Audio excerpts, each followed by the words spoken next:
Welcome. Breaking and Entering Show, marketing news show, live, coming at you live from New York City. Gino, how you feeling? Feeling good today. We got a great slate, Jack. Who do we got today? Yeah, today's show, the global head of marketing for Uber joins us. The block is hot for Kalshi's influencer marketing. Accenture Song acquires Whalar. The CMO of Lagunitas is letting someone tour with Iron Maiden. We'll talk with her about that. The guys that made the Madden 27 commercial join us. The VP of marketing for Coors Light talks about the TallerBoy. But first, let's get into today's top story. It's the NBA Finals, Gino. Yes. What a moment. Cultural moment. Spurs won last night, bringing the series to 2-1. Knicks are up. Where do they play next? Do they go back to New York on Wednesday night, Gino. But the story yesterday, one of the craziest days in New York in recent memory, as long as we've lived here, almost 2 years only. So post-pandemic, you got people outside. We were outside in the streets, Gino. One of the things that we were covering, or we're going to cover, was Druski's parade with PrizePicks. The idea was that PrizePicks was going to drive around New York City in a parade-like fashion with Druski and a massive statue of Druski. However, things did not go according to plan. Gina, what did we see at Washington Square Park? Listen, we saw a big group there waiting for Druski's arrival, and this giant statue is notified from his Instagram page. So we are there right now. You can see us from yesterday on the scene here with all the crowds waiting. I mean, it's absolutely incredible, the amount of people that care about this type of stuff. God love them. But it never actually happened. Why, Jack? What was the issue? Yeah, it's a police situation. I mean, yesterday I saw a tweet that was like, we're really just stress testing the city. You had the NBA Finals going on. The idea to also try and have this happen, especially with the enhanced security presence around Madison Square Garden. They blocked off like the 3 blocks around it because the president was there, so Secret Service was all around. And so you mix that with now trying to create essentially a just massive crowding of people in a parade that probably wasn't necessarily sanctioned. According to our sources, they didn't get the proper permits. Listen, no clearance from the NYPD. There's a lot of layers. So what does that learn? What do we learn about this for PrizePicks, Gino? We learned that preparation is so important. If you're going to do a brand activation, we got to prepare. We got to see these obstacles, and you got to anticipate. Also, we saw something similar with the Ordinary bus that was trying to do free rides in Brooklyn to Prospect Park. It also got shut down due to lack of permission. JR just looked at me after that explosion noise for the approval. I almost wanted a tear in my eye almost formed with JR getting his first explosion noise of today. Oh, I was going to do it. These are two things. New York City. So we've got attention, Gino. We've got an influx of brand activations happening in Manhattan particularly and across New York City, plus the difficulties to do anything in New York City. It's a bureaucracy. It's a big city. So how do you fix it? Well, one option last week we saw the Aura Ring pop-up shop. It seems like pop-up shops. Just keep it inside. Keep it into a storefront. I like that. That's the best thing you can do with a brand activation. Maybe it spills out to the sidewalk, but if you're gonna try and do a parade down 6th Avenue, maybe reconsider that. So PrizePicks learned that the hard way. Can't even imagine the amount of money and resources that they kind of just flushed down the toilet, Gino. Yeah. I asked a creative in the industry, like, what's going on with the brand acts in New York City. And this is nothing new. This is something that's always happened. This is the central. And basically, these creatives and these brands, these agencies need to hit certain KPIs. And putting something in New York City is the only way, they say, in the US that it's easy enough to reach it with all the people there. So it's not going to go away anytime soon. And I said, there's too many. And he said, that's the tax you pay for living in the global capital. Yeah, New York City is the only city in the world. The next thing, go Spurs go, billboards. We had a little bit of a hack, a little bit of a prank, might I say, in Times Square with the Spurs. And it's, what's the brand, Rico's? Yeah, Rico's products here putting a Go Spurs Go. Rico's, you have to assume, is a San Antonio-based product. Looks like they do pizzas. I never heard of Rico's until this exact moment. You might not have heard of the brand Rico's, the San Diego-based San Antonio-based company, but you have seen and you've actually consumed their product that they created. They originated the original concession stand nacho, Jack. Oh, you're kidding! Like in the tray. Oh, nice. So that's what they're known for. Are they one of these like big time like wholesaler kind of? Yeah, it seems like they have like the cheeses, the chips, like every cafeteria. Yes, very cool though. So they came up with the nacho idea. Originated on their website. They claim they originated the nacho concession. Got it. The nacho concession. Okay, that makes sense. And nacho is a staple of the concession game. Maybe it was existing before, but of course it was so difficult to manage. Look at the massive plate, and you just gotta like dump everything on it. They figured it out. They said the cheese and the chip are the two best parts. Let's just keep it at that. I like a little jalapeno in there too. Yeah, jalapeno situation. This is a gutsy play here. I like to see it too. Right in this heart of right by what is it? Madison Square Garden here, putting the billboard up with all the fans watching when the watch party's here. It's a bold move. I'm surprised that it hasn't gotten egged. Yeah, tomatoes thrown at. Yeah, I mean that's a long ways up. That looks about to be. If you're looking at the yellow bus, I would say is about 9 feet tall.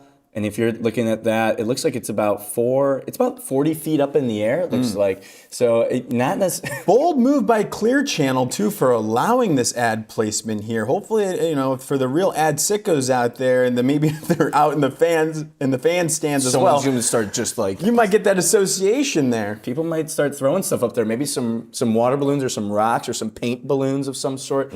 I could see it happening. The next thing. A little bit of a AI graphic situation. It's like the Empire Strikes Back. The crowd struck back here because NBA got some pushback in the first 2 games of the finals for these AI promotional graphics. They took real photos, and a good example is the Tony Parker image. It's an image of him like holding the Larry David trophy, the NBA Finals trophy, and then they AI'd it to have him just like have this big smile on his face. Yeah. And used like motion graphics, and people were just like, why? Felt kind of unnecessary. It's not that it didn't like look terrible, but people just don't like AI to the point where the NBA announced that they will no longer be using AI for those graphics for the rest of the finals. Yeah, Jack. They also did this with Bill Russell and Kobe Bryant too. Taking these real images and then like animating them, changing them. It goes to the lesson, AI and humans don't mix. Don't mix that up. Don't touch it. Yeah. Don't even think about it. Kind of weird. Like, why does Tony Parker look like that? The issue that they will run into and why it became a thing is because this is an iconic image of Tony Parker. So everyone knows what the original image looks like. Yep. And then they're like, okay, well, this kind of feels weird. Like, can you imagine, the famous, like, Michael Jordan, he's, like, crying over the trophy. Like, what if they just, like, AI'd it to have him, like, smiling? It would just be kind of weird. Like, it doesn't really make sense. So, just a little bit of a blunder. Yeah. One of those things where I think if you're ESPN, maybe it's a situation where let's pressure test, let's see if people react to it or if they notice. And people did notice. People noticed. They noticed as well when... I think it was last month that the Indiana Fever posted an image of Caitlin Clark that was warped by AI, and she commented on that saying new hand alert because her hand was altered and got some backlash there. So it's a lesson. Don't mix humans and AI. Don't mix them together. Just stay away from it. Yeah, there's a thing. If you missed it last week, we talked on the 60-second whiteboard news about Jose Mourinho being AI'd for a social series by Coca-Cola that's coming out soon. That will be interesting to see how people react to AI Jose Mourinho, famous soccer coach. It's like those, would you ever go to one of those hologram performances of... Those were sick. Tupac? Was it Tupac? They had Tupac and Michael Jackson, both like posthumously. They had a concert by them. It was wild. I don't know. I think the difference is that it's very clearly holographic. They're not trying to like really fool anyone. These feel like they're trying to fool me. Yes. And they're trying to pass it off like I won't know that it's AI. So I think that's the big difference. It feels like you're being manipulated. Don't pull a fast one on us. Don't even try. Before we get into the 2-minute drill, should we do a little quick breakdown of an ad? Big time ad, Gino, we want to talk about. I heard you got a breakdown for us, and that means the green screen. I'll tee it up for you, Jack, and you can knock it down. It's Tropicana's new brand world created by the agency Fig. It's like the chillest sloth ever. It's like, I want to be in this ad. I'm jealous that any second now, Jack Westerkamp, co-host of this show, will actually transport and be in the ad himself. It's really fascinating. No AI is going to be used in this next segment. Jack, whenever you're ready, go for it. Here. Yeah, I'm over here, Gino. Oh, here we go. I'm in the ad. We talk a lot about world building on this show, Gino, so we got to put ourselves inside the world of the sloths. Tropicana, looking to do less of the product and more of this world building like we see here. Look at the craft. They made big note that this was all CGI, Gino. They're creating this world, the sloth, its original music, soundtrack. I feel like sloths have been used before. We saw with Coors Light's Case of the Mondays by Mischief in the Super Bowl last year. Look at this guy. Look at how chill this guy is. He's just sipping on his Tropicana. And listen, there's a lot more than just orange juice for Tropicana, and that's what Fig is looking to do here, the creative agency behind it. How do you tell the world about the world of Tropicana? Well, you do it by introducing all these different characters, having the juices going, juices are flowing. Gino, my favorite juice would be apple juice. I agree with you, Jack. I like the apple juice too. I love the apple juice, and you see it here. You gotta listen to it with the music, but for now, all I can do is sit inside this world with these sloths. If I lived in this jungle, I could see myself becoming one of these sloths and potentially inhabitating with them and potentially growing up and getting married to one of these sloths, a la George of the Jungle, Gino. So really well done by Fig. Great execution. The CGI looks fantastic. The only question is, will consumers push back and question? That's still to be seen. But I'm here to tell you, inside this world, it's CGI. Let's get back with the rest of the show, shall we? Nicely done, Jack. Did you say you will inhabitate with the sloths? That's right. I think that's a fascinating point there. Also want to call out that distinct brand asset of that red and white straw there. I love seeing that. Think about Tropicana with that, but you did a great job. My question for you, Jack, when you're back on the mic, you can simmer on this. How did you feel in that brand world? What did you smell? What did you taste? What did you think about? It's interesting. I felt like it was soothing in some ways, like how you feel when you're in one of those Pixar movies. But then at the same time, there is like a lot of motion. You're in a jungle, so you're kind of like, what's going to happen next? The jungle is like its own world. So I did wonder, like, is this all just one big game? Will I, become subject to an attack by one of these sloths? But ultimately, it's a move by Tropicana that we're seeing more brands make, which is, how do you tell a brand story? How do you build a world versus just product? Excited to see what comes next from Tropicana, how they'll put these little the extensions from this world, because that's what it's all about. You build the world, then you have to execute in it. I saw one of these reverse pranks videos where these two random guys went to a grocery store and they went up to some guy that had just bought Tropicana orange juice, and they told him that they were with Tropicana and now all of his groceries are free. Oh yeah, that's and the guy immediately, I would love to find this video. It's gonna be impossible to find, so we won't do it now, but I'm gonna post this later. The guy immediately goes into like an ad read for Tropicana. As soon as he finds out that like Tropicana is giving him money for his groceries, he's like, oh man, I drink Tropicana all the time. I drink it all the time. Like, it's the best. I get the 2 liter, I get the 3. As soon as he found out that Tropicana was gonna give him money, I was like, this guy is the best brand ambassador. So Tropicana social team, find this guy. Find him. He loves Tropicana. Nice job by the agency Fig on this one. Excited to see what comes next. Shall we get into the world famous 2-minute drill, Jack? Let's do it. Alrighty, let's kick it off here. First up, Gino, what do we got? Kalshi. Block is hot for Kalshi in these predictive markets here, Jack. What do we need to know? Yes, Gino. The ad industry's kind of self-regulatory watchdog, if you will, has referred Kalshi to the FTC because Kalshi wasn't really responding to, inquiries as to how they manage their influencer program and how they do influencer ads. I don't think it's a big secret to anyone that Kalshi, Polymarket, these gambling sites are trying to get away with undisclosed ads, to put it plainly. But now that there's some actual insight or people are trying to get more information about it, Kalshi declined to participate in the NAD self-regulatory process. As a result, NAD is unable to complete its review, and now essentially they will be referred to the FTC, which are the big dogs. Okay. So some lack of transparency. If you're doing things right, clean by the book, wouldn't you just say, sure, I'm happy to go through the process with you? When you are a tech company of this size, you see it with Meta all the time. They're not the same size. I'm just saying, when you have a lot of money, sometimes it's better, it's more optimized, better for costs to just eat the fine that's going to come than pour money into defending yourself and the resourcing that it takes to like to comply with these reviews. If you're like, we're probably gonna get fined either way, let's just eat the fine and move on with our lives. Sometimes that's kind of the decision that a lot of these tech companies make. Yeah, and I also saw another story that I'm not an expert on it, but a couple of days ago, NPR investigated Kalshi and Polymarket. They paid influencers to share posts about betting odds in the LA mayoral election, and got in some trouble there. And that's where I think we draw the line, is the election stuff. Got to knock that off. Yep, there you go. Next up, book realistic looking fake meetings. What a mouthful.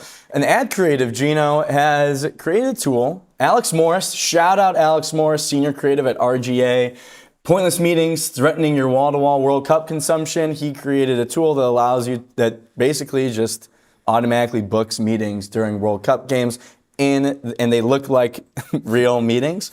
But buried in the description is information to go watch that World Cup match. I'm just hearing random We got music some good right now. music going on Something here. is happening right now. I like that. Yeah, looking to watch the World Cup while working. Well, what's this called? Are you doing another intro of it? Yeah. Are we just going to go back-to-back intros? I was What are gonna your try- thoughts on this? What do you think about ad creative potentially watching a World Cup match instead of working? I'm a little conflicted here, Jack. I'm a little conflicted because he's using you have creative powers. You can use them for good, or you can use them for evil. Whether or not this is good or evil is up to you. A moral question. What I love is that he feels good enough to post this on LinkedIn.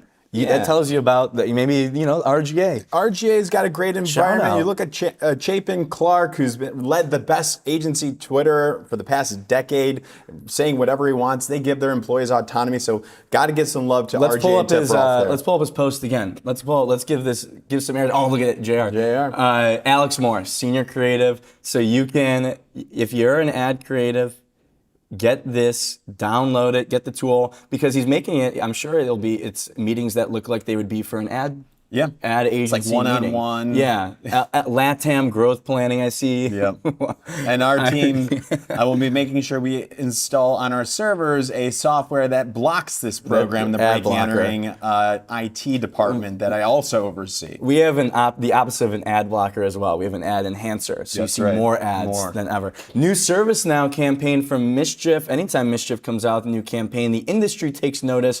What'd you think about this one? What's going on? Yeah, so we talked with the CMO for this company, this financial tech company, fintech company, and this is the first campaign from Mischief here. So we saw it here, and I like this. It's saying don't stop at suggestions. Don't settle for suggestions. A lot of the AI out there will give you the tools will give you the suggestions, give you the talking points, and then you go activate on it. But this brand, ServiceNow, is built in AI from the ground up that can actually act. And maybe it's agentic AI, and then we see the creative here. The brain surgeon parody for Metro Brain is pretty funny here, where they're telling you that all the things you need to do brain surgery, and then it stops there to let you do it on your own. It's a little unsettling, but also brings up a great point through insight and creative, Jack. Yep, and just a quick note, not fintech, cloud computing platform for creating and managing automated business workflows. So they do a lot of for IT things, they'll just kind of manage a lot of the back office work that has to get done. So ServiceNow, been around since 2003, just one of these tech companies that came out of Y2K that's just stuck around and continues to grow and probably now looking to reinvent itself, right? Jim Lesser, CMO at ServiceNow. You bring in Mischief, that kind of is a signal, right? You're not, and if Mischief, who, they're famously known for not pitching, for being very selective in their clients because they can be. Right. They choose to work with ServiceNow. Clearly this is something that maybe ServiceNow looking to break out of the category, similar to what you saw with Eli Lilly and Wieden & Kennedy. Eli Lilly, in a category known for typical pharmaceutical ads, they go to Wieden & Kennedy to create not pharmaceutical ads I wonder if ServiceNow is thinking of something similar. Let's not just do a Subway wrapper or ad. Let's do something completely different. And it looks like they're already off to a good start. Nicely done here. Tom Brady launches his next product for the people. This is a coconut drink here, and it's called Good Nut. And the spot what? It's called Good Nut, and the spot just released. Pause. All right. Just released here, and it's all about just like what Jack was making fun of me saying the name of it here. Tom Brady launched exclusively on GoPuff. We can talk about that, but Jack, what are your quick reactions on this? Apparently, the celebrity isn't enough juice to get us started and get a launch for a new CPG product. Clearly, I mean, they're doing something. They're going a layer deeper. So he's doing it with GoPuff, launching it with GoPuff. And all of those things combined, like launching with GoPuff, Tom Brady, coconut water, you figured like those three things should be enough to get us some notoriety and some attention. But no, they go one step further, creating a very obvious joke with the name of the water, and then also going with a very Graza-esque font here with the packaging. Good eye there, Jack. And I think what's interesting as well. I don't fucking know this shit. Nicely done. With GoPuff as well, GoPuff is operating as a launch pad for emerging talent-led brands. You got Tom Brady's gummies. You got Selena Gomez has ice cream bars. Giannis has these freak gummies. Alex Earl even had a limited time edition chocolate bar, all launched exclusively on GoPuff there. So that's an interesting strategy for that brand. Reminds me of like launching exclusive content on Netflix or launching exclusive content on Apple TV. You got to own the distribution. You got to own the product. They're just moving their way up the chain, the value chain, and cutting out a lot of middle people and other third parties to just own it all. So I get it. I think I understand what they're doing. Are we going to see an Uber Eats exclusive? Oh, that's anytime soon. DoorDash, Uber Eats, because they have those ghost kitchens. Yeah. But I think that the next thing will be for them to go into the CPG world. Accenture Song, speaking of going into new worlds, Accenture Song acquires Whalar. Whalar is one of like the biggest and most well-known creator and social agencies. A part of Whalar Group. I will note that Whalar, like I think everyone knows Whalar for Whalar, and they are 73% of Whalar Group's revenue, so a significant portion. But Whalar, the creator and social agency that has been making a lot of noise in the last couple of years, that's 170 employees. Acquired by Accenture Song. I mean, it's Accenture buying this. So this is a big move for them. You think about the consulting company, what obviously acquiring Droga5 back in the day, and I think 2017, making that shift and getting a creative agency. This is the next step. To me, this proves that this creator and influencer stuff is not a game, it's the real deal. The IAB predicts the creator economy will hit $43.9 billion this year, Jack. It's so interesting. There's the holding companies and ad agencies are moving closer to being consultancies. Right. And consultancies are trying to get closer to being creative agencies. It's all blending. And then you got Hollywood and marketing blending as well. Yeah, Hollywood. It's all Who's just at one the top? If that's all happening, what's like the secret hand above? This Apple. I don't know. That's a good question. Google.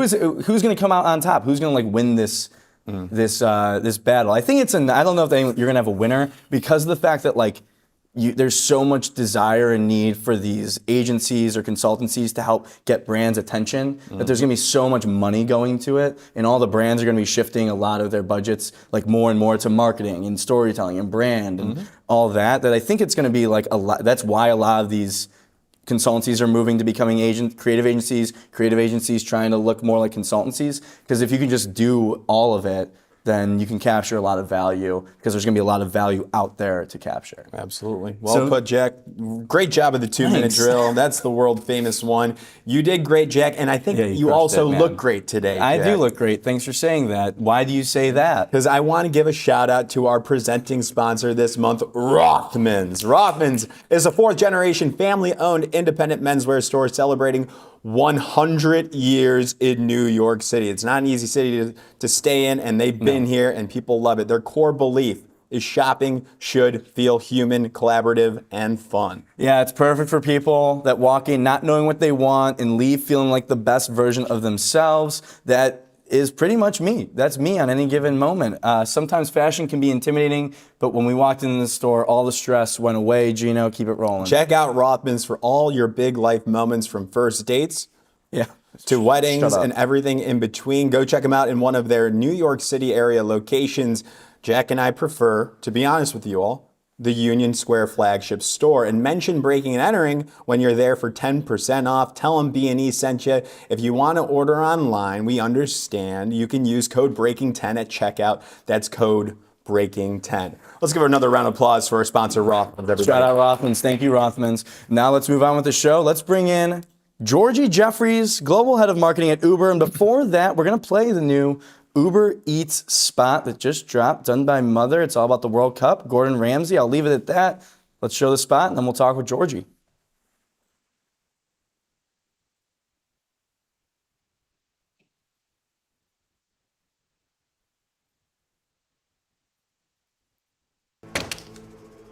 Yes? No. Really, Terry? Fucking useless. It's penalties, and you're cooking a chili. How did you get in here? I crawled. Just grabbing snacks for the game. Just get them delivered, you donut. What are you doing? Thank you.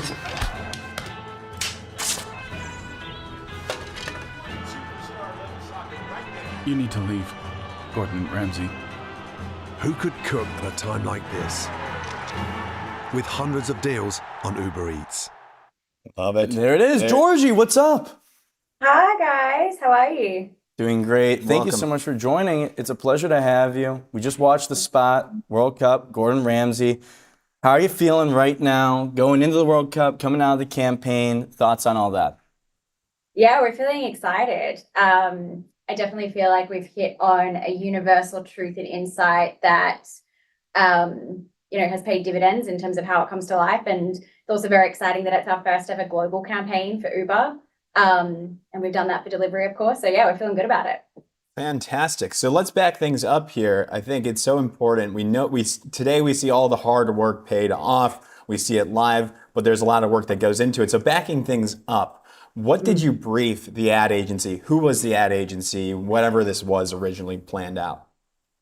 Yeah, this one is actually a really interesting example because this campaign was briefed specifically just for the UK to begin with. It was briefed to Mother UK several months ago. And obviously, like many markets around the world, the delivery marketing team there were looking for an idea and a concept that will allow the brand to, have a reason to be talking to consumers during the World Cup, do it in an engaging way, do it in a way that drives salience and interest for the brand. And Mother and the Uber Eats UK team actually landed on this idea. And when they shared it around and saw it, it became very obvious that this is something that had global scale. Everybody loves Gordon Ramsay. The insight itself is universal. The script is hilarious. We found it hilarious just reading it, on the page. And so we pretty quickly decided that it deserved to have a global stage. And so we made the call to make it global. Originally briefed to the UK, pulled it global because it was so great. I think that's a great case study for any agency person out there. For you, Georgie, is that a call? Like, how do you guys decide that? Because I feel like going from making it a global campaign feels like a big undertaking. What goes into like that decision, and then for you, like, I don't know, it feels like just like a bigger resourcing thing and a budget thing, and like not to get into the thick of it, but can you talk about that? It's so interesting because I think these things are harder when you plan it. When it's opportunistic and you see something in front of you that's hard to say no to or that you can't unsee, I find in those instances, things move fairly quickly and you're able to get to really good decisions with pretty lean and nimble teams quite quickly. And so I think with this one, we just didn't overthink it. It was a fantastic concept. We thought that it had universal scale. We believed that Gordon Ramsay had universal appeal, or at least, global appeal. We did some quick testing and it just made a lot of sense. So we were able to do it, I would say, on a fairly quick timeline and turnaround. I think the challenge often is when you start out deciding something will be global. That's where a lot of complexity, can be introduced. But in this instance, I think we were able to just move quickly because it was quite opportunistic. And I think we've definitely learned some lessons there as well. Yeah, it's like you don't. I'm trying to make a comparison. It's like if you try to plan a huge party, you're overthinking everything going into it. Versus, Yeah. you throw something that's a cool party to begin with some people, and it ends up being really cool, and then you invite more people. Totally. Becomes a big party. Everyone's really happy. And then you put that in the background that there's parties going on all around for the World Cup with these different brands. I guess, how does that change or add more pressure or change your philosophies, knowing this is probably one of the busiest times in marketing every 4 years? Look, we have a lot of experience here because we do the Super Bowl every year and have done it every year for the past 6 years. So I think as a brand, we have some fairly good muscle memory internally for how to have, a high bar and the right eye and good creative judgment for what type of work will stand out and be effective for our brand, even in a moment where a lot of brands are fighting for share of voice. And we typically, we try not to look too much at what others are doing and typically just try to stick to our own playbook. Make something that's really entertaining, where your insight is a core human truth. The insight and the idea are almost one and the same, and bring it to life in a way that's really captivating and the role of the brand is clear. And typically, if we follow that type of formula, we get to work that we're proud of and that we think can be effective, on a stage like this. Yeah, just trust the process. It's like very Belichick, Saban-esque. Nice. Everybody knows their role. Nothing changes. Do it. Just do your job. Yeah, but I think we hear you've worked with a few different amazing agencies, and we kind of have heard over the course of those relationships about how great of partners Uber is, and it seems like agencies really enjoy working with Uber, and the work tends to be award-winning. Can you tell us maybe why that might be the case? Why do you think you've been able to foster really good creative agency relationships? Look, I think it's fair to say that we are a brand that is very creatively ambitious. We care first and foremost about the end outcome and the quality of the work, and that really is what we put ahead of everything else. I mean, obviously the work has to be effective, but we really believe that the best work is creatively ambitious, it is deeply entertaining, and is born from a strong consumer truth. And so I think when you are governed by those principles, and that is what you're striving for, you typically are able to build really strong relationships with creatives and creative agencies, because that's also what they're striving for. And so, immediately you're working towards the same goal. We're a demanding client, I'll be honest. I think, the strong partnerships that we have with our agency partners, especially Mother and Special, who we've worked with both agencies for a long time. I think that they would be the first to admit and say that, we're a pretty demanding client. We demand and expect a lot of our agencies, but we also give it back. We are deep in the trenches with our agency partners, and we really believe that getting to the best work requires a lot of effort and a lot of innovation from both sides. You can't just be a client that expects amazing work given to you on a silver platter. You really have to work for it as well as a client. And so I think that probably also helps, helps in building these really strong relationships that have also candidly stood the test of time. Totally. And it shows you're putting in that work, and you've also been promoted to Global Head of Marketing at Uber. So congrats to you. You're doing a great job. And I think I just want to take the time to talk about that. What's been the biggest challenge or surprise since taking on this role? It's a good question. I'm still quite, new and fresh into it.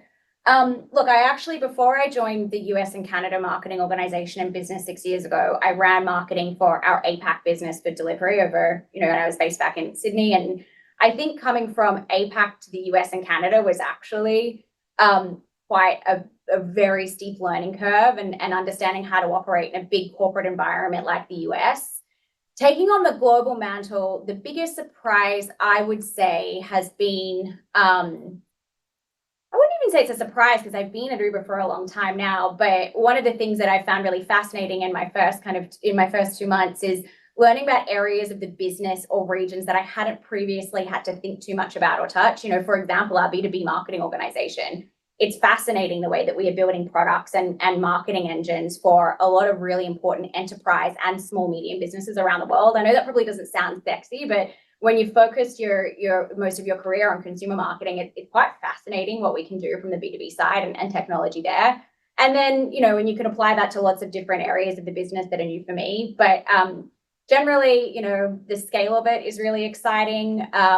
Just the complexity, the problems that we have in India are so different to the problems we have in Brazil, are so different to the problems you have in Canada. So just that complexity and that level of scale is obviously pretty cool. Yeah. I want to ask about how you delineate Uber from Uber Eats, Uber B2B. There's like a lot of different ways that you could attack that when you have like kind of everyone knows Uber. How do you market Uber Eats versus Uber? I want to know how do you think about that as someone that's at the head, global head of marketing for Uber?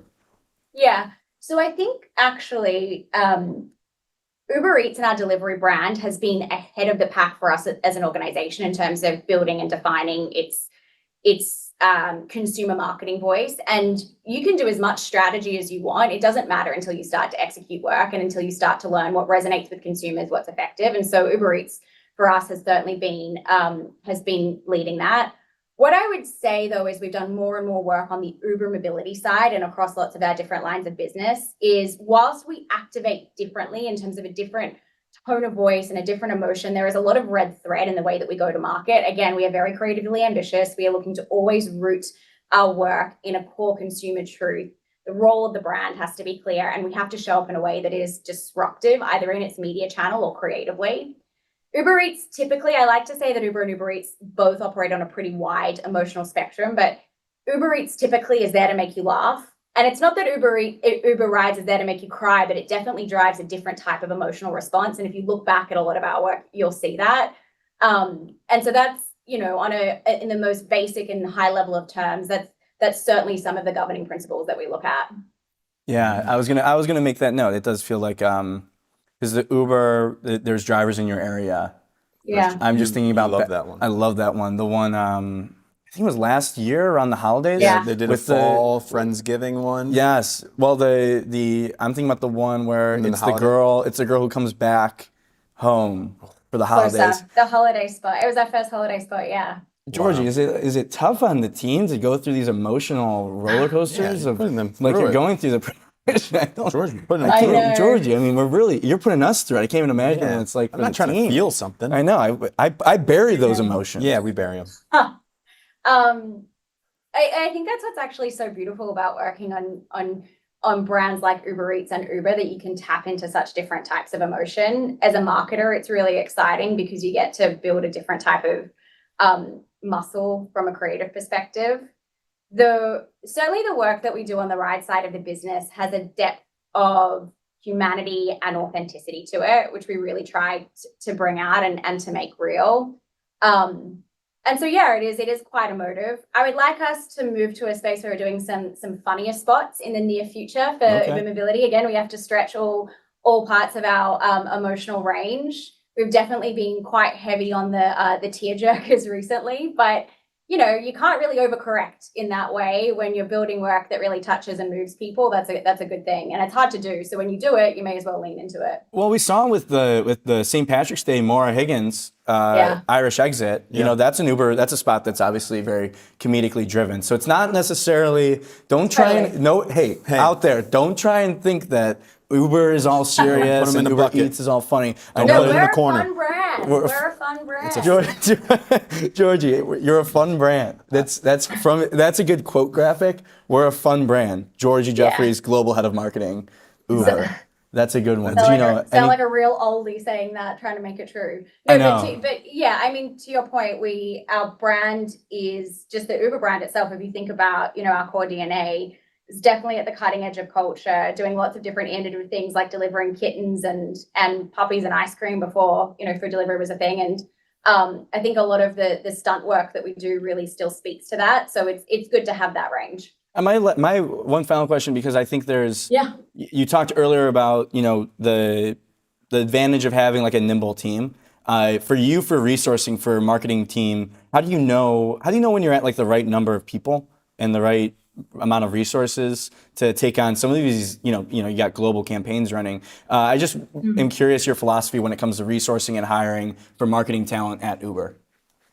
It's such an interesting question, and I don't think that there is any one static answer, if I'm honest, because I think how we think about resourcing really depends on the type of project.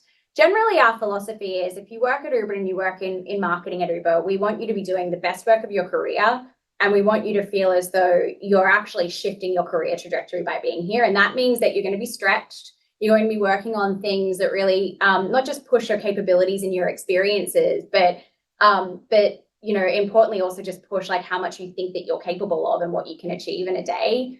But obviously also making sure that we're resourcing such that people have ample stretch opportunities, but also time to rest and recover. We all know that marketing comes in peaks and valleys. You could be really, really busy for hours a day on a particular campaign, and then actually once it launches, need a little bit of respite to recover. But generally, it's a fast-moving organization. We're very ambitious. We like to be busy, and we like people to be stretched and doing the best work of their career. And so that always those things play a role in how we think about resourcing generally. Yeah, I think you can appreciate the transparency there too. Like it's very obvious. I think you kind of know what you're signing up for, and you can't have the best work of your career without also being stretched and pushed and being ambitious. So I think it makes a ton of sense. Yeah, that's why she's the boss, Jack. Georgie Jeffries, Global Head of Marketing at Uber. Thank you so much for coming on. Guys. Congrats on the great work. I'm sure we'll have you on again soon. Thanks, guys. See you later. Take care. That was Georgie. Boom. Good stuff. That's how you kick off the Tuesday interview slate, Gino. The rest of the lineup is great real quick before we bring in our next guest, because up next we've got Hannah Dre, Chief Marketing Officer for the Lagunitas Brewing Company, talking about a new activation thing that they're doing. It's pretty cool. Jack Jensen and Trent Ubin from the Rec League are going to talk about the Madden 27 commercial that they made with Vince Vaughn, Caleb Williams. It really took over sports Twitter. Nice. In my opinion. That's good. And then Matt Carpenter, VP of Marketing at Coors Light, talking about another Coors Light stunt with the TallerBoy for the World Cup. But let's bring in Hannah Dre, Chief Marketing Officer, the Lagunitas Brewing Company, and talk about what's going on with this new beer with Iron Maiden. What's this? Hi. Hannah. Good morning or good afternoon, I guess, for you guys. Where are you? I am on the West Coast, so when I heard we were doing a taste test, I did have to grab a beer, but it is 8:30 here. Yeah, I mean, we can do a little taste test right now. So can you explain, what is this? What are we looking at right here? Yeah, cool. So this is our latest partnership with the heavy metal band Iron Maiden, who have their Run for the Lives tour coming in September this year. So we've partnered with them, and actually their lead singer, Bruce Dickinson, specifically, who has been heavily involved with our brew monster, Jeremy Marshall, in creating this West Coast IPA, which is now hitting shelves as we speak. Fantastic. So new product launch, partnering with Iron Maiden, one of the best bands of all time. They're going on tour. But what else do we need to know? One more thing. What is the coolest job on the market right now? I'll just say right now, I think my time at Breaking and Entering may be coming to a close if I'm lucky enough to get this new opportunity. Hannah, what's going on? What's the job? Entries in. Yeah, so we're looking for the ultimate beer roadie to come and join us this summer. So as part of the activation, as part of the experience, we're giving consumers the opportunity to join both our beer monster, Jeremy, here at the brewery, and understanding how do we make this product, how do we prep it to serve really well to our consumers and give them the best experience down at the Eddie's Dive Bars before the concerts, and then of course experience some of the amazing Iron Maiden concerts across the country as well. So yeah, if you think you've got what it takes, you absolutely can apply. Oh, Gino just cracked it open. He couldn't wait. He could not wait. You're gonna crack open. Do you want to do it? Well, let's do a quick taste test. If we go, it is 11:40 a.m. All right, we'll give it a quick taste test. Cheers.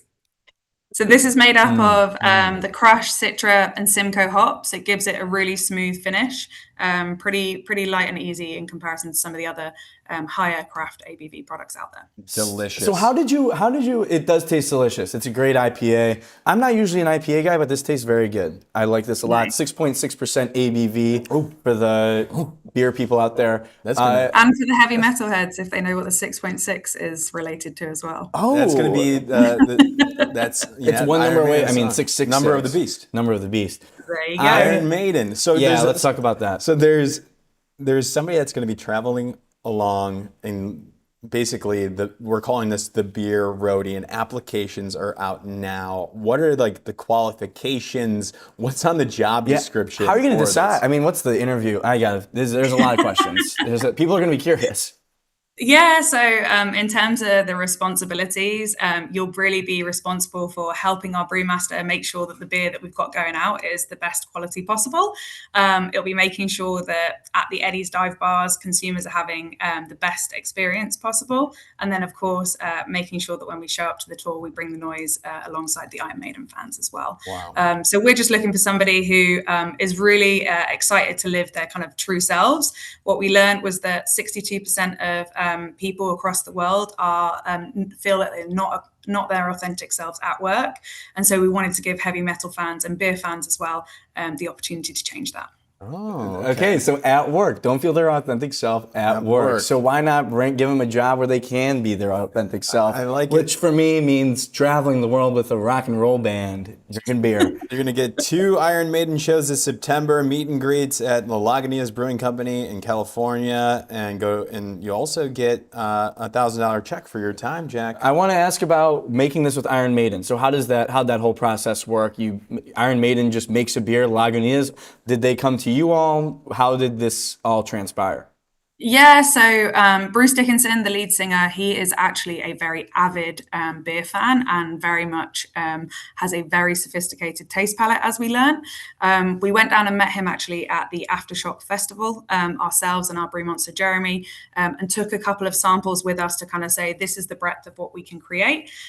He absolutely loved this product that we had at the time that was called Yakimopolis, a very easy drinking West Coast IPA. He wanted to see a little bit more fruitiness within it, and our brewers went away, took his feedback, conjured some more things up in our innovation lab, and we met him again down in Miami earlier this year to kind of finalize that product. So he's been readily available to give us his feedback, for us to send him tastes, which has been absolutely awesome. It's really been like a true collaboration, and yeah, he's a huge fan of the beer, and of course we're a huge fan of his performances. How was it working with him as kind of like a creative director on this new product? Was he intense? Was he unreal levels of stoke? What was it like? I mean, as somebody who is more the creative director and not the brewer, leaving our brewer and him together felt like the kind of culmination of 2 masterminds.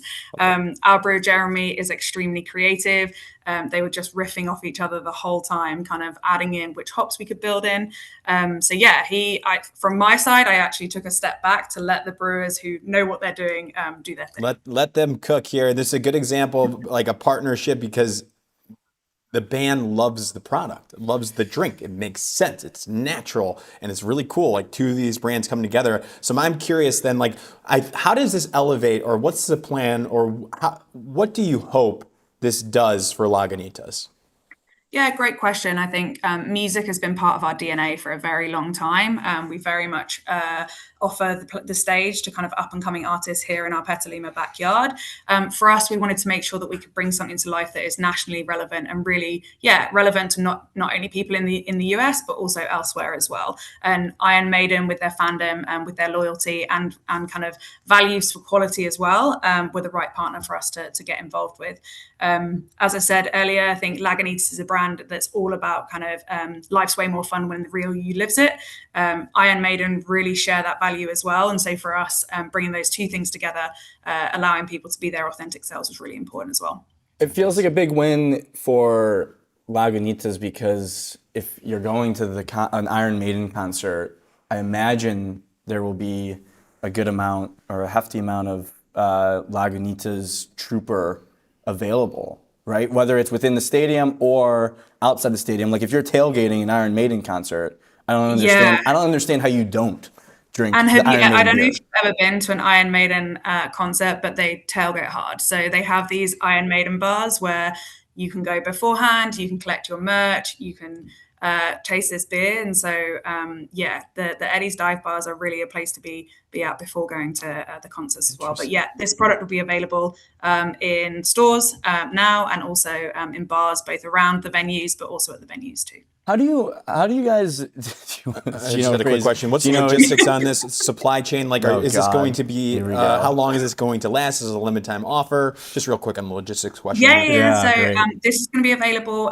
from now through to the end of September for kind of for the whole summer, and then we're looking at how do we bring that back for consumers next year as well. And then maybe bringing it back. Who designs the cans? How do you guys design the cans? They're very interesting. Yeah, great question. So we have an agency called Little who do our design work. So we kind of partnered with both Iron Maiden to take kind of their iconic assets. So Eddie, the skeleton that's on there, he's kind of fundamental to the Iron Maiden partnership, and bringing in elements of our brand as well. So the dog on there too. Yeah, very interesting. I mean, two worlds collide. The beer world is obviously fascinating right now. I think that they're, over the years, you kind of had your main players, those domestic beers for so long, but now you're seeing this like uproar, and any brewers kind of can take over, and you can really get a ton of attention, not like you could have in the past where you had to just buy a commercial and hope that people would like your beer. Talk about that, like the marketing, knowing that it's kind of ripe for disruption right now for a brewery like Lagunitas. How are you approaching that and trying to seize the moment? Nice. Yeah, so I think we just brought on a new agency of record, Other Way, last year, they've been part of our kind of evolution and transformation over the last year and a half. We've been really focused. I think there's some super simple things we need to be doing, which is all about consistency. So we've kind of evolved our brand visual identity to make sure that we maintain our edge, but bring to life consistency at every single touch point. And then from a creativity perspective, we've been working really hard with Other Way on bringing to life opportunities that really just resonate with consumers. Again, for us, I think you're seeing a really big throwback for nostalgia, the 90s, the simple lives, and for Lagunitas as a brand who was born in the 90s, that really resonates with us. And being able to bring to life things like the beer roadie, or historically last year, we searched for a party legend to just really emphasize like socializing is important, getting together with your mates, having a good time, being your true self. And so finding little moments that we're able to amplify that. Absolutely. I like the little something. Yeah, Lagunitas, a brand that you wouldn't, I didn't know started in the 90s, which is super interesting, but still, but feels like it kind of has that feel. It has that feel of like cool, new kind of brand that you can't go wrong. When we lived in Chicago, the little somethings were they're very popular. Yeah, but it feels like something's big over there. Yeah, it's one of those where you always feel like you can look kind of cool. Oh yeah, ordering a Lagunitas. Yeah, you're bringing that to the pregame. Yeah, function. Like a 6-pack of that. Like you're a little bit sophisticated, but like you're cool. Nice. You're cool. Yeah, we're all about quality. How do you manufacture that? Like how do you try as hard as you can to try and manufacture that feeling? But few beer brands are able to like walk that line of being cool and known without being generic. That's a great point, Jack. Your beer says a lot about you. It does say a lot about you. Yeah, and I think that's exactly where our new campaign, our credentials campaign, is leaning into. It's a very fine line that you have to draw. I think we've been very specific, and we have a range of products. You can pick which one kind of says about you that you fancy drinking that day. So giving you that flexibility, that variety, and leaning into kind of relevant topics for people. So music's a big one. As we've leaned into tattoos with little something. So really bringing to life those things that are relevant to everyone. That's great. Well, any other questions from you, Gino? No, if you're watching this, head over to beerroadie.com to apply for this job. Nicely done to you, Hannah. I'm sure we'll have you back on the show as well with Other Way. Anything you wanted to add? Well, I just wanted to say, just be on the lookout for my application. I love it. Just keep that in mind. You cannot apply. I can do whatever I want. You are contractually obliged to be this co-host. I am here. We welcome you. I think I could maybe take some time off. He's not a good PTO. He does. He's got a gluten. You can bring the party. You're part of it. Can't do it. I can do that. Just all I'm gonna say is just keep me in mind. Thank you, Hannah, so much. Appreciate your time. Much. Congrats again on the launch. Shout out Iron Maiden. Shout out Lagunitas. That was Hannah Dre. Nice. How do you like the beer? It's great. Are you gonna finish it? Like I said, no, not right now. I was just curious what the social. Producer JR said, save me one. Keep that in the fridge. ASAP. The second that this stream ends, he will be drinking that for sure. So next up, Gino, we got a big time duo joining the show. And then after that, to round out the show, we'll have Matt Carpenter, VP of Marketing at Coors Light. Interesting. Coors Light Oh, it's a beer. It's a beer Lagunitas. battle. Beer battle. But before battle that, show. coming on it right now, you saw it. Everyone probably saw this Madden 27 launch film. They told us the cover athlete is Caleb Williams, obviously near and dear to Gino and I's heart, being Chicago guys. And they launched this ad, this film with Vince Vaughn, where he is the GM of his, Madden team. And it got a ton of great reception online, tons of pro athletes, commentators weighing in, saying really good things. And Madden 27, cultural moment. The Madden games are huge. So the Rec League was behind it. The co-founders Jack Jensen and Trent Ubben will be joining the show. First, let's give a little preview of the ad with Vince Vaughn right now. I'm the champion. Huh? What's there to talk about? Undefeated season, Super Bowl champions. I mean, has any other team shut out all their opponents during the regular season and through the playoffs in the Super Bowl before? Oh, no, really? We're the first one? Oh, well, that'll be a fun trivia question going forward. Next question. I'm a decision maker. It's what I do. It's not my fault the rest of the league can't keep up. Blame them. But really blame me, because I've raised the bar super high. My first decision? Lock down my franchise QB. Caleb, what I'm telling you, big guy, is I love you. And you want to know how you know I love you? Because I'm giving you all my money. Good use of funds. Size, athleticism, IQ, chill under pressure. Caleb Williams is permafrost. We've done the focus groups, we've done the straw polls. They love it. It's permafrost. Look, I'm not... All right, that's a preview. Watch the rest on your own time. We got Jack Jensen and Trent Ubben. Welcome to the show, both of you. How are you doing?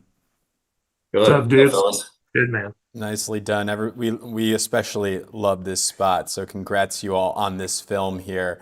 Want to get into what EA Sports briefed you all on, what they asked for initially. Well, first off, knowing you're both from Chicago, we want to say that this was done for you, obviously. Appreciate that. Secondly, Of the course. fans. Yep.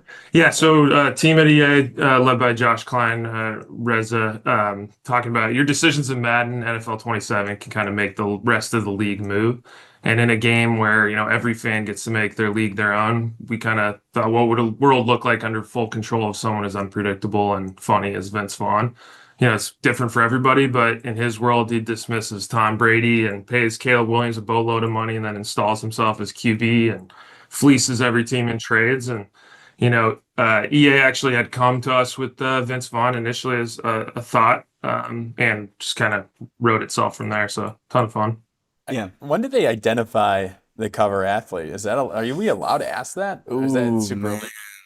That might be proprietary. There's no way he's gonna. Extremely sensitive information. Okay. We're not even really privy to that, I don't think. It's above my pay grade. Yes. Yeah, that requires a different level of security clearance, I imagine. But you all obviously knew ahead of time before everyone, which is pretty cool. You had to make the spot. So, getting it with Vince Vaughn, were you both, I imagine, on set? What's it like working with Vince Vaughn? This feels like it was a very Vince Vaughn character for him.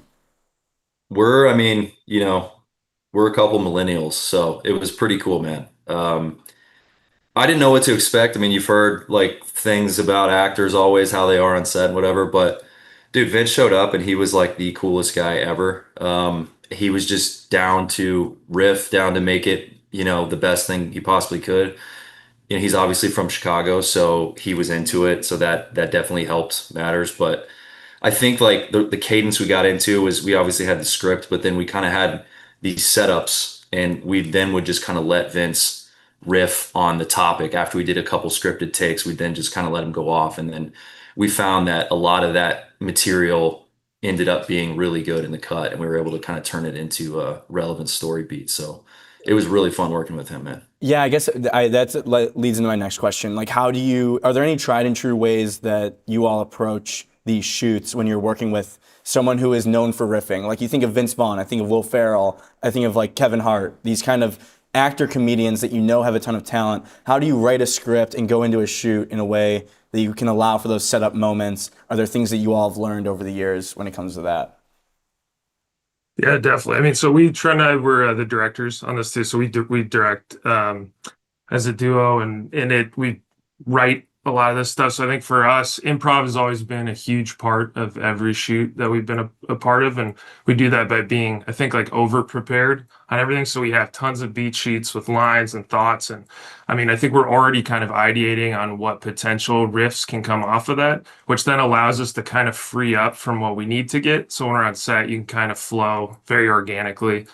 So Vince, obviously, he was like very interested in riffing. And I think once we kind of started going, he saw that we were not precious about anything. And I think when you're not precious, like magic actually happens. So it was nice. It was like once we found like a flow state with him pretty early. We did like the GM setup. So I think he took a couple takes, then he understood our humor. And he, we grew up with his voice. We were his movies and every locker room and convo from our high school and college. So I think he got that. And then it just became pretty fun. It was just like a, 10-hour conversation with a guy that you kind of grew up, comedically idolizing a little bit. It's incredible. Yeah, I'm so curious on the decision of this execution for 4.5-minute film here. Was that briefed by EA Sports? Was that something that you guys came to the decision together? Why this beautiful longer film? I mean, I think they tend to want to do things that feel kind of longer and epic for the reveal for Madden, but I think this one was just it sort of just evolved into this special thing. And honestly, I don't think we even thought it was going to be 4 minutes long after we finished shooting. I think we got off set and I don't know, I thought in my head, oh, this may be 2.5, 3 minutes or something like that. It's just a lot of footage. And then we started editing it and it just kept working and it just kept going. And so it ended up being 4 minutes. I think EA did want something long, but it ended up probably being a little bit longer than we imagined. No, yeah, that's probably the right way to do it. You create the best thing possible, however long it is, I think, is what the execution should be. Yeah, I mean, for you all, do you think that is something that's just like maybe fundamentally changed over the years when it comes to advertising? Because I think with how big of a thing organic social is, where it can be really whatever length you want it to be versus you're kind of like filling in the slots. It has to be 15 seconds, it has to be a minute because we bought a slot that's a minute. With social, those rules are kind of out the door for organic, and that's where brands are really showing up more and more. Do you think that is that on, or like have you seen that trend, or just your thoughts on the length of ads now? I think we've returned to the era of the long spot. I mean, we've been watching 4 or 6 minute World Cup spots come out, and but I think, yeah, to your point, I think these online and social films can kind of fit their own bucket. So when we kind of look back at what the long form on any project feels like, I think we try to talk to our brand partners about what's the best length that makes this thing sing. And sometimes, I think Trent and I were worried on initially when we were thinking about it on 3 minute, like, will this be exhaustive for the audience? Like if we're just cutting super fast. I think Vince gave us this kind of like movie quality where you could sit a little bit more and kind of just like soak it in. So, but yeah, I think right now we're kind of in a nice little moment where it feels like longer form content is living and everyone's having to step their game up to keep it entertaining. That was kind of our brief, really, for me. It was like, it's the most entertaining world we can build. Yeah, it's working. I mean, it's like you're seeing like the longer films are getting attention and they're getting shared. It's not like, the people still have the attention spans for things that are truly entertaining. So Totally. It's good stuff. And I want to back things up. Your name, the agency name is the Rec League. You've worked with EA Sports, 47 brand, Premier League. You have all these incredible sports clients here. And I think we're lucky to have these two on, Jack, because we're in the midst right now of World Cup where brands are battling for attention right now.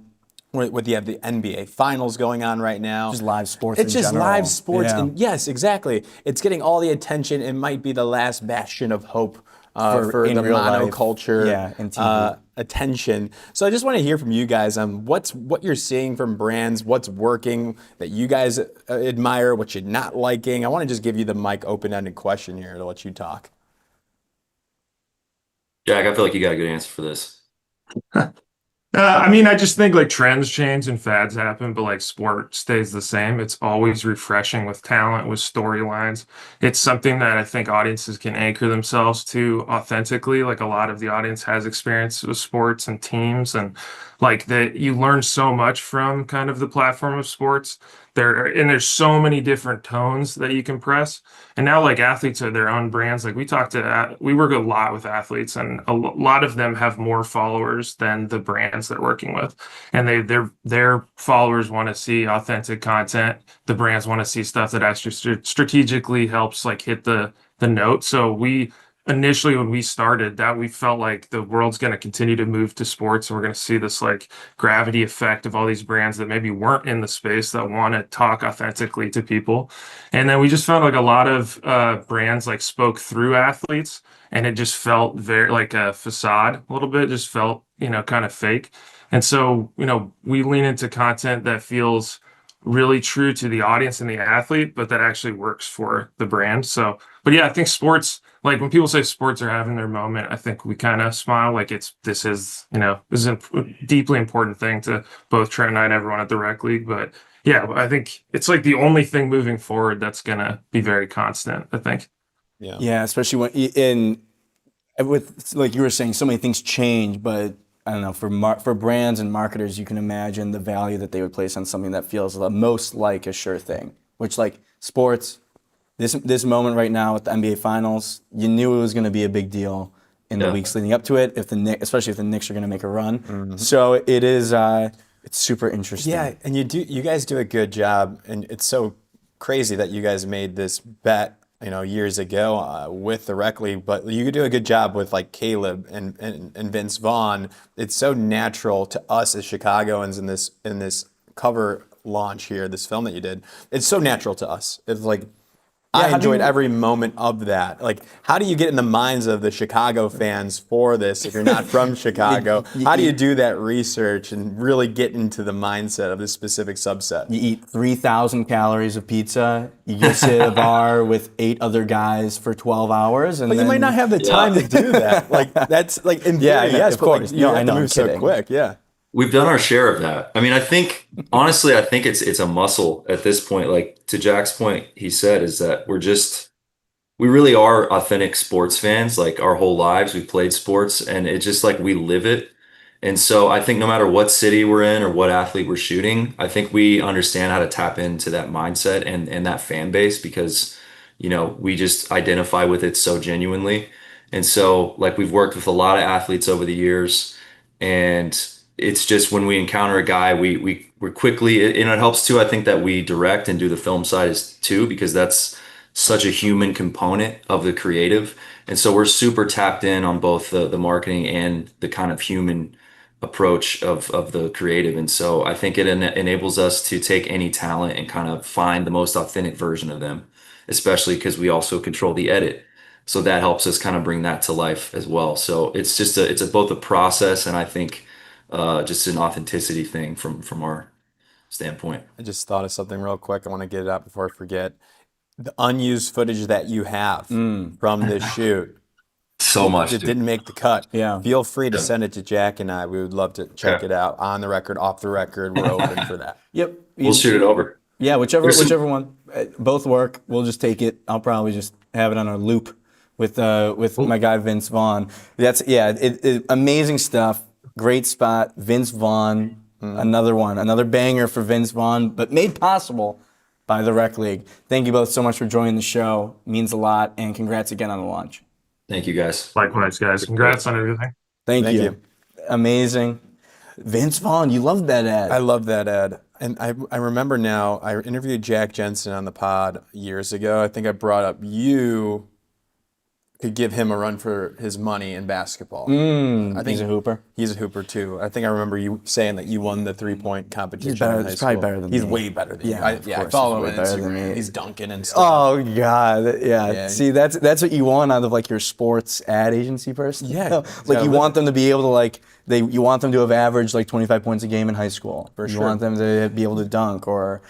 And I believe he might have worked at 72 and Sunny as well in the past, but that kind of makes sense to me because 72 and Sunny has that 72, and Sonny has that sports DNA as well. So there's some Interesting lineage about, going on. The other thing, director and ad agency. Yep. That is interesting to me because it makes sense. I mean, you see these shoots. We hear about the shoots. It's like you're kind of trusting the director a lot. Mm-hmm. It's like it's almost weird. Like when Taika Waititi is the director, they kind of just can take control, which sometimes is a great thing. Of course. And that's why you strategically select them, yes. Yeah, I am interested if you could see a world where you have the director and the ad agency.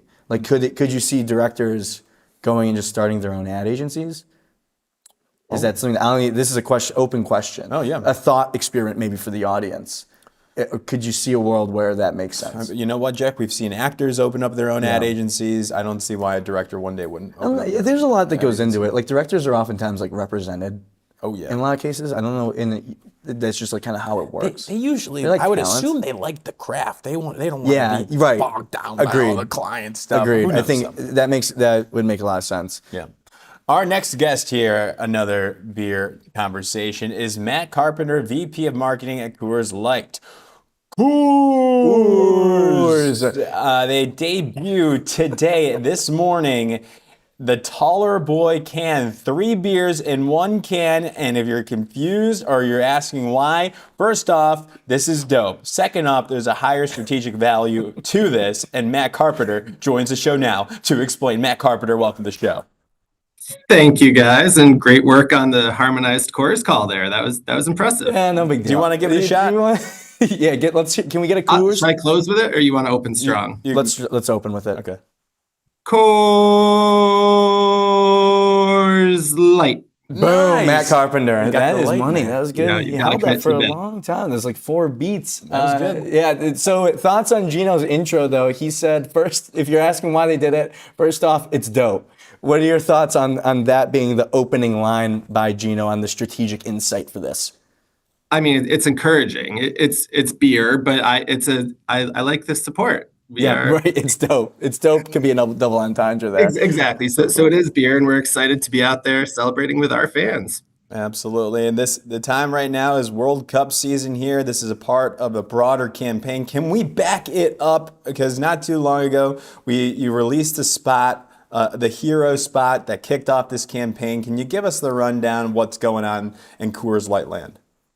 Absolutely. So we're really getting back to our core drinkers and really how we can connect with them as much as possible. And one thing is true, our core drinkers, their 2 favorite things are summer and sports. And with so much excitement going on right now, and we just want to have that role in it and not just watch, not just talk with our fans, but really get into their hand, which I think you're seeing with the TallerBoy articulation. And with the World Cup, it's such a crowded space, and everyone, especially in the beer category, of course, you're going to show up for the World Cup. And the big question is always, how do you stand out? How do you find your own lane? To us, I feel like this is a super unique way in, makes a lot of sense. But coming into a massive moment like this, where you know all these brands are going to be showing up, what does it make things different for the, driving the insight, the strategy, the execution? How do you guys approach that? It does. I think the biggest piece to remember is, how do our drinkers, how do our consumers use us? How do they think of us? And how do we stay true to that? So we know as the avid fans, those are the folks who are going to be off their couches. They're going to be yelling. They're going to be watching with friends. And so it's really, how do you create that insight and kind of crack into it? And so to your point, a few weeks ago with the Coors call spot going out there, we really saw an opportunity to not just play on the sound device, but how do we get that credibility? So with Andres coming in, and you'll start to see some social work with his son, Nico. And we really want to be here in a credible way. The TallerBoy is not a joke. The Coors call is not a joke. We're actually joining in the fandom. And so it was really just a task of, how can we break through? To your point, it seems like 1, 2, 3 spots are dropping every day, and everybody just really wants to be a part of the celebration this summer as it's kicking off. Absolutely. And You guys have identified a lane and you're going all in on it. So it's officially dropping on June 11th, I believe. You can go to shop.coorslight.com for $30 and get the TallerBoy can, and that is 3 beers in one. And so this was incredible stuff. This was by worked with Droga 5, the agency, on this, correct? Absolutely. Yeah. I want to ask about that. How do you work with agencies? What was the role that Droga played in this, and how did you guys come together for this execution? Absolutely. We've been working as a brand with Droga for quite some time, and they were really the ones who brought the Coors call to life. And so we know a spot is very hardworking, really drives engagement with our consumers. But again, we want to have that conversation with them, not just speak at them. And so when we felt we had the really rich territory, it was, what are the culture drops? What are the activations that keep that conversation going beyond the screen? And so this was an early winner that came through in that conversation. And it's been great to see both the work with Droga as well as our partners at ABMC bring this to life in a meaningful way. Was there a focus for the brand around physical products? I just think that like Coors Light, Molson Coors in general, is very, very good at these real life physical products. Is that a core focus and strategy? Is that on purpose, or does it just so happen to be that way? I wouldn't say that's the brief, but there, to your point, is a strong history of it. And when you think about beer, there's such a badge value associated with that. So the more we can get in someone's hands, literally, or on their backs with merchandise and gear, the more loyal they become to our brand. And so it's not a defined strategy, but it's kind of a proven method that we know works well. Yeah, I mean, it's like a physical product. Like, of course, exactly. It makes sense that you're going to have things that lend itself to real life physical products. The TallerBoy. Can we expect a taller brown bag? Oh. Ooh. That's a good question. That is a good question, Jack. That is a good question. We're clocking in at 18 inches, so I'll check out the grocery bag tonight and see if it's something we need to go and create, or if we can be a little more crafty. Let me know. I can work on a prototype. But think about that. Do you know? I got another question, Jack. Okay. You want to wrap? Well, no, there's nothing. There wasn't really a question about it. It's just a statement. The cold activation technology. Uh-oh. You have to get a team of engineers now to extend that cold activation technology for as cold as the Rockies on the TallerBoy can. Well, it's an interesting question. It is something that the brand takes very seriously, and so this is a very high quality dual-walled cylinder. So it's up to the consumer to drop the beers in cold, but the technology will keep them cold once they're in there. That's right. That's the right answer. I didn't mean to laugh because it is actually very important. Like, I'm sure you guys actually thought about that because it like cold as the Rockies is such a core part of the messaging. But it's just like, I mean, Matt, you have to agree. Just like, what an insane job. Like, you have to be thinking about this stuff.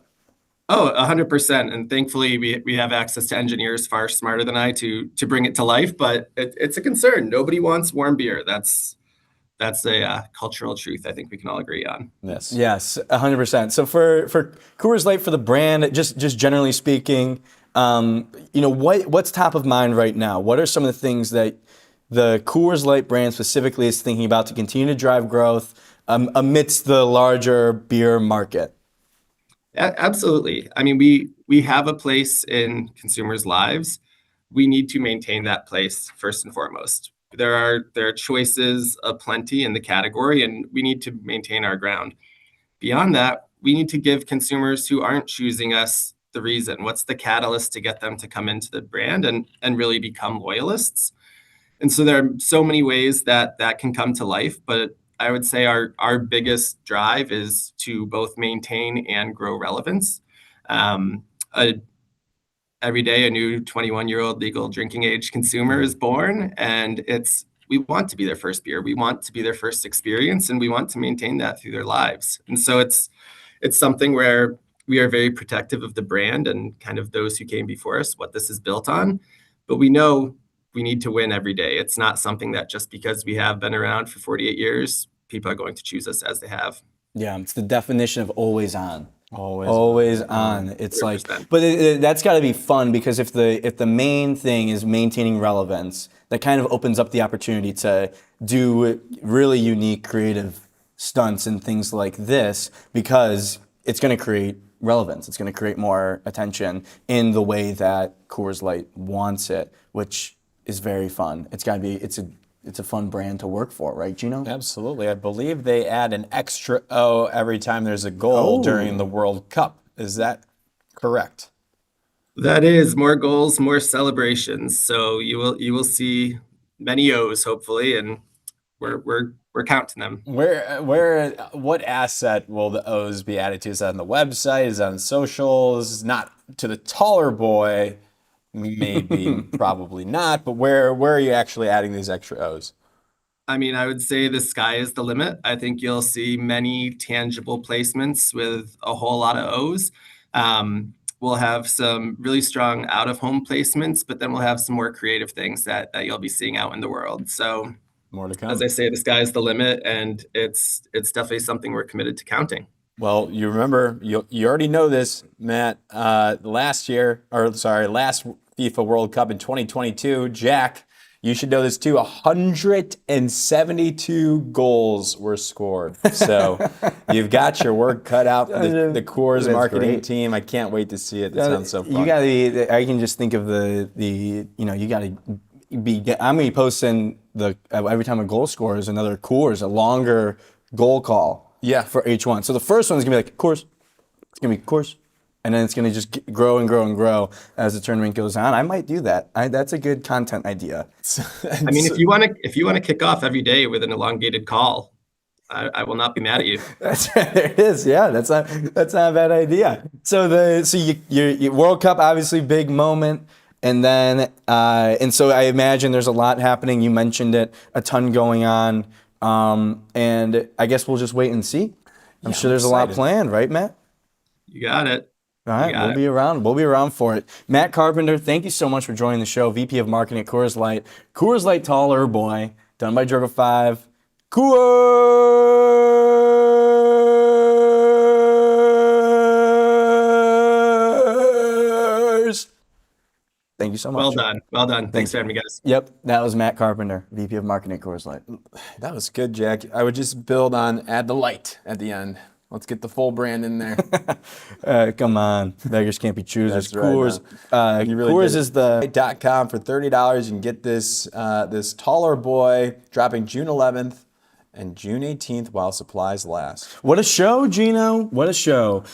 Some big guests joined us earlier. If you missed it, we had Georgie Jeffries, the global head of marketing at Uber, talking about their latest campaign as well as what it means to be the global head of marketing at Uber, the challenges and things that she's learned along the way, and the demanding nature of marketing at Uber. Hannah Dre is the CMO of the Lagunitas Brewing Company, talking about their new beer with Iron Maiden and how they have a new job where you can be. Oh, that looks good. Look at that. There, hold that there. Wow, new thumbnail alert. You can be a beer roadie. That's a job that they're offering. Go on the road with Iron Maiden and a couple stops. Hannah Dre talking about Lagunitas as the CMO, and then what was after that? We had Jack Jensen and Trent Ubin, co-founders of the Rec League, to talk about the EA Sports cover launch for their Madden 2027 video game featuring Vince Vaughn and Caleb Williams. And then to round out the show, our last guest was Matt Carpenter, VP of Marketing at Coors Light, for their TallerBoy activation, their product drop, if you will, around the World Cup. That's the show. Kind of a beer show. A timely show as well. We're getting it. It's timely. This is all these things happen like today. All of those things happen today. This is why we do it live. So appreciate everyone joining live, but of course we'll be posting this on YouTube, Apple, and Spotify for the people that were working today. And make sure to follow us, Breaking and Entering, and shout out to Rothmans, our presenting sponsor. 100 years of taking New Yorkers as they are and dressing them better. Rothmans is goated. They are awesome. Go check them out. Use code BREAKING10 for 10% off at checkout. Gino, thoughts on the show? You said it was a beer show. It was a beer show today, and I like a beer show. That was really good to me. I was hoping you were going to bring up the Iron Maiden idea with New York Nico. Oh yeah, I forgot. Well, it's kind of like you don't want to like pitch these people on the show. No. We get pitched a lot at these events, and sometimes there's a time and place. And it's like, what if Hannah didn't know New York Nico? It kind of it puts them in puts them in a tough spot. Then I have to like explain it or like not explain it. And you can explain things pretty well though. You could do a whole sales pitch if we could just listen to you for. What I would say is New York Nico is doing Revival of the Fittest, which is a social series where he goes into Revival Records in New York City and documents the reality TV kind of nature of it, but it is real life, and these are real people. And one of the characters or people that works at the record store really wants to go to an Iron Maiden concert. It's been a subplot throughout the show, social shows series, and it just would make a lot of sense. Yeah, so we might have to bring him as the beer roadie.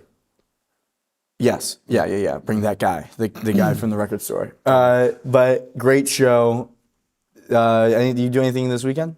Me? Yeah. No plans. What do you got? I said, did you do anything last weekend? This last weekend. Yeah, I had 2 birthday parties that I went to. A former coworker in Adland, happy birthday to that person, and then another friend who's in the social media space as well. So happy birthday to that person. Ellie, what did you do?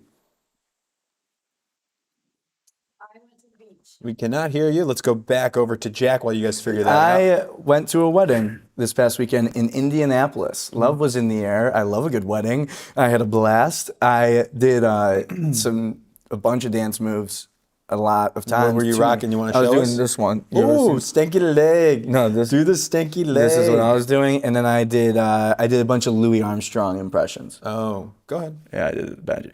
I see skies of blue, red roses too. It's pretty good. But when I do it too much, it really hurts my throat. Yes, I recall one time you had a weekend, I think it was not too long ago, you did a weekend and you came back and you thought you had strep throat or something was wrong. I think you went to the doctor and it turns out you're just doing too many Louis Armstrong impressions. Too much Louis Armstrong. It comes really from the deep part of the throat. Ellie, what'd you do this past weekend? I went to the beach. I went to Far Rockaway and I took the ferry and it was awesome. Far Rockaway. Is that Rockaway Beach, yeah. Let's go to the beach. Did you play that song? Let's go get away. What do you have to bring to the beach nowadays? What do you got to bring to the beach nowadays? I brought my water bottle. I brought some sunscreen and my book. You want to say some brands here? What type of sunscreen? Yeah. What type of water bottle? Let's try to get sponsored. Okay. Here. I am a loyal Hydro Flask water bottle user. I love Penguin, the book publishing company. Oh, Penguin, yeah. Yeah, Penguin like their House. covers. Penguin, yeah. Is it Penguin Random House? I think so, yeah. Yeah. And the sunscreen I used was Target brand, and it smelled like strawberries. Wow. Okay. JR, how was your weekend? It was actually really chill. I don't think I did anything this weekend. We celebrated Ross on Friday, which was fun. We grabbed a drink. But that was kind of it. It was kind of a chill weekend. Everybody's prepping for the Knicks series and World Cup and everything. So, yeah, just getting ready. I was outside. I was outside last night. Where were you at? I was outside last night. You couldn't go a block without stumbling into like a watch party that was happening outside. It was really cool. New York, the energy was electric, even though the Knicks lost. I went to, it's like a restaurant on Elizabeth Street between Spring and Prince. And did you make friends? I did. I ran into someone that works at Flower Shop. Wow. Yeah, ran into someone that works at Flower Shop. Shout out Flower Shop. So chatted with her, and I think it was her boyfriend, and just a great time. Yeah. I watched the first half there outside with the crowd, had a beer, really enjoyed it, and then the game starts at 8:30. Yeah, what's with these late games? Late game. It's 5:30 West Coast. Everyone gets to watch it after work. But I loved it. I mean, New York City, what a time to be alive. What a time to be in New York City. What are some of the keys for the Knicks to win the next game? Good question. They gotta hit shots. And they gotta limit the amount of shots that San Antonio makes. The other thing, Jalen Brunson, we need him to be a little bit more efficient. Ooh. He's a volume shooter. But sometimes he just isn't as efficient as he needs to be. The Wemby problem still exists. People were blaming the refs, some questionable calls. I'm not a ref blamer myself, but I think for the Knicks, I'm surprised they weren't able to close it out yesterday, because usually the Knicks are great in late game scenarios, clutch gene, and the Spurs are the second youngest team in the league. That's wild. So you would expect them to kind of crumble, especially being in MSG. probably the most electric stadium environment since the 1980 U.S. versus the Soviet Union Miracle on Ice game. Right. So I think the Knicks will be fine, but we got a series now, 2-1. Let's go. Will Wemby be the best player of all time? He definitely should be. He's the most athletic, tallest human that's ever existed. That's true. So there's no he's got all the physical gifts. The only thing that'll get in his way is if he mentally checks out. I don't know if you saw, he was sketching in Gramercy Park yesterday before the game. Wow. Do you think that's like good? Like for the clearing of the mind, hitting a Zen state before you go hit the 3-point state? A couple notes. One, he just like me for real. Performative, park, bench sitting. Oh, nice. Look at, he just like me for real. Where is that at? Gramercy Park. Oh, wow. My second note, Gino. Which New Yorker got him into Gramercy Park? It's very well known. You cannot get in the Gramercy Park unless you live on the park. Right. How do you get a key? I don't know how we got a key. Nobody can get a key. He could probably It's the same person that probably sold the billboard for Go Spurs Go in Times Square. Oh. There is a traitor among us. It sounds like you have a job to do, Jack. That's right. Find out tomorrow, where I'll find out how Wemby got into Gramercy Park. That's the show. Thank you all so much for joining. We're back tomorrow, Wednesday and Thursday. Tomorrow, 11 a.m. Eastern Time, live on YouTube, LinkedIn, and X. If you missed the show, on YouTube, Apple, and Spotify. Thanks so much. Have a great night. We'll see you tomorrow.